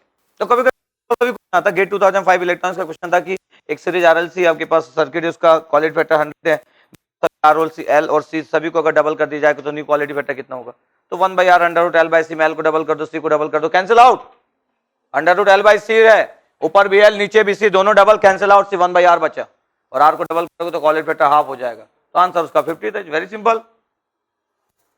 तो 1 by R under root L by C में कोई बोल रहा है इसको डबल करो, इसको 1/4 करो, इट्स वेरी सिंपल, कोई कुछ भी बोल सकता है, उसको हम कर सकते हैं, तो क्लियर रहना चाहिए। कोई अगर चेंजेस करने की बात कर रहा है आपके पास, तो आप चेंजेस करने की बात में तो आप बिल्कुल चेंज कर सकते हो, तो कोई प्रॉब्लम नहीं होना चाहिए। अब आपके पास क्वालिटी फैक्टर वाइज भी रिजल्ट में फाइंड आउट कर लिया, एलिमेंट वाइज फाइंड कर चुके हैं। अब एक इंटरेस्टिंग बात करते हैं आपके पास, क्या इंटरेस्टिंग बात करते हैं कि अगर मैं बोलूं कि बैंडविड्थ का रिजल्ट कितना था, bandwidth equal to R by L radian per second, radian per second वाला लिखता हूं। ओमेगा नॉट का result 1 by under root LC radian per second, ऐसे ही है। क्वालिटी फैक्टर का आंसर इसका क्या यूनिट, यूनिटलेस, दो वोल्टेज का रेशियो कहां से यूनिट होगा, ओके। ये लिखा हुआ आपके पास, इसके अंदर बैंडविड्थ C पे डिपेंड नहीं करता, ओमेगा नॉट R पे डिपेंड नहीं करता, बट क्वालिटी फैक्टर तीनों डिपेंड कर रहा है, okay. Quality factor element base तीनों डिपेंड कर रहा है। अगर इन चीजों को अच्छे से देखा जाए और भी अच्छे से देखा जाए तो आपको दिखेगा कि quality factor equal to omega naught by bandwidth हो रहा है। अगर आप ओमेगा नॉट ये इसको डिवाइड बाय बैंडविड्थ करो, आंसर ये आ जाएगा। तो क्वालिटी फैक्टर और ओमेगा नॉट और बैंडविड्थ का रिलेशनशिप होता है आपके पास, इतना इंपॉर्टेंट है बेसिक कि relationship between the quality factor bandwidth and omega naught, ये लिखा हुआ है। तो omega naught divide by bandwidth किए तो क्वालिटी फैक्टर आ गया, क्या आ गया ये क्वालिटी फैक्टर। इसमें बिल्कुल डाउट नहीं आना चाहिए ओमेगा नॉट बाय बैंडविड्थ में। लोगों को समय के साथ साथ डाउट हो जाता है कि बैंडविड्थ अपन ओमेगा नॉट की omega naught by bandwidth quality factor. जैसे आपके पास अगर ओमेगा नॉट दिया है कि 100 किलो रेडियन पर सेकंड दे दिया और बैंडविड्थ आपके पास जो दे दिया 10 किलो रेडियन पर सेकंड दे दिया, डिवाइड किया आंसर 10 आ गया। बट मेरे को अगर किसी से जानबूझ के मिस्टेक कराना और मेरे को परेशान करने का प्लान है तो फिर मैं क्या करूंगा, ओमेगा नॉट की वैल्यू बोलूंगा 10 किलो रेडियन पर सेकंड और बैंडविड्थ बोलूंगा 100 किलो रेडियन पर सेकंड। मेरे को पता है कि अब तो फॉर्मुला चेंज करना ही पड़ेगा उसको, क्योंकि 10/100 करेगा उसका आएगा 0.1। वो सोचेगा ऐसा कैसे हो सकता है, क्वालिटी फैक्टर तो ज्यादा होता है। तो वो पहली बार में फॉर्मुला चेंज करके अब बैंडविड्थ बाय ओमेगा नॉट लिखेगा और फिर बोलेगा आंसर 10 और खुश हो जाएगा। गलत आंसर। इसका तो जो भी फॉर्मुला है उसमें अगर स्टाइल वाइज चीजें चेंज की जाए, ऐसा थोड़ी कि क्वालिटी फैक्टर 1 से कम नहीं हो सकता, क्वालिटी फैक्टर 1 से कम हो सकता है। हाँ, इन जनरल हम चाहते हैं कि हाई क्वालिटी फैक्टर सर्किट को हम प्रीफर करें। तो अगर किसी के साथ अगर कुछ चीजें चेंज करना है आपके पास, तो जो चीज वो सोचता है उसके बाद उस चीजों को अपोजिट कर दो आप। वो जानता है क्वालिटी फैक्टर 1 से ज्यादा होता है, नॉर्मली क्वालिटी फैक्टर हर जगह 1 से ज्यादा देखते हैं, तो फिर ओमेगा नॉट और बैंडविड्थ दोनों दे दो और आपके पास ऐसा दे दो कि क्वालिटी फैक्टर 1 से कम हो जाए, तो फॉर्मुला ही चेंज कर डालेगा वो, ओमेगा नॉट बाय बैंडविड्थ की बैंडविड्थ बाय ओमेगा नॉट। और एक या दो बार सोचेगा उसके बाद तो गलत वाला लेगा ही। तो ऐसे ही आपके पास होता है। तो जब हम क्वेश्चन फ्रेम करते हैं आपके पास तो माइंड सेटअप होता है कि क्या जनरलाइज चीजें होती है, उसको क्या चेंज किया जा सकता है। बेसिक बेसिक चीजों को भी कभी कभी चेंज कर लेते हैं लोग, फिर लोग बैंडविड्थ बाय भी यूज कर लेते हैं। क्यों? क्योंकि मान के चलते जो ज्यादा होगा ऊपर होगा, हुआ जो ज्यादा होगा ऊपर होगा। तो ध्यान रखना है हम लोगों को। हो सकता है ओमेगा बैंडविड्थ कोई कम हो कोई ज्यादा हो। अगर मैं यहां से ध्यान से अगर देखूं कि ओमेगा नॉट की वैल्यू अगर कांस्टेंट हो जाए तो क्वालिटी फैक्टर तो इनवर्सली प्रोपोर्शनल टू बैंडविड्थ हो जाएगा। क्वालिटी फैक्टर क्या हो जाएगा? Inversely proportional to bandwidth for the same value of omega naught. मैं ऐसा अगर बोल दूं आपके पास की ऐसा आपके पास एक एक्सिस है, सब में ओमेगा नॉट की वैल्यू क्या है? सेम। सभी में ओमेगा नॉट की वैल्यू सेम। अगर ओमेगा नॉट की वैल्यू अगर सभी में सेम है तो इसका बैंडविड्थ अगर BW1 है, BW1 इसका बैंडविड्थ अगर BW2 है और इसका बैंडविड्थ कितना है? BW3 है। और अगर मैं बोलूं कि ऑर्डर ऑफ बैंडविड्थ क्या होगा, तो बहुत ही सिंपल, तो सभी को दिख रहा है। ज्यादा रेंज मतलब ज्यादा बैंडविड्थ। क्या ज्यादा दिख रहा है आपको? Range. BW1 greater than BW2 greater than BW3। अब मेरे को पता है कि ओमेगा नॉट तो सेम है, तो quality factor inversely proportional to आपके पास बैंडविड्थ होता है। इसका मतलब क्या हुआ? क्वालिटी फैक्टर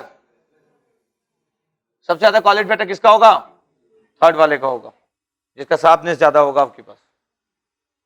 इस वाले कंसेप्ट को यूज करते हैं। AT&T वाले स्टूडेंट बैठे होंगे तो कम्युनिकेशन वगैरह में यूज करते हो। जब आप AM रिसीवर वगैरह तो वहां पे तो बात करते हो, RF एम्पलीफायर की बात करते हो, सिलेक्टिविटी की बात करते हो, ये सब तो बात करते हो। और क्या रहता है? क्वालिटी फैक्टर और बैंडविड्थ को यूज करते हैं। एक ट्यून एम्पलीफायर आपके पास में बात करूं, आपके पास एक बैंड पास फिल्टर की बात करूं, तो ये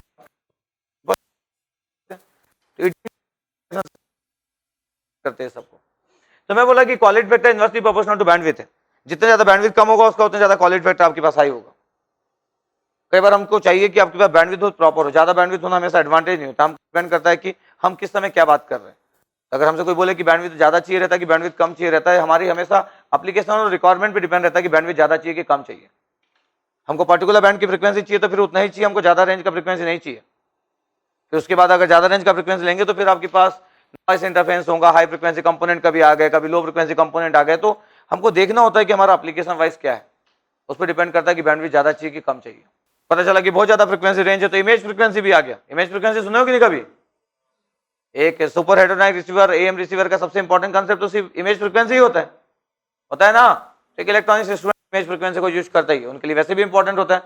तो वो सबकी प्रॉब्लम को भी देखना होता है। अगर मैं अभी नेटवर्क की बात करूं, मैं आप कम्युनिकेशन में एंट्री नहीं मार रहा हूं, तो अगर मैं बोलूं आपके पास की quality factor inversely proportional to bandwidth होता है, ये आपको दिख रहा है। अगर मेरे को यहाँ पे एक आधी टर्म लिखना है तो मैं लिख सकता हूं quality factor is also referred as selectivity of filter.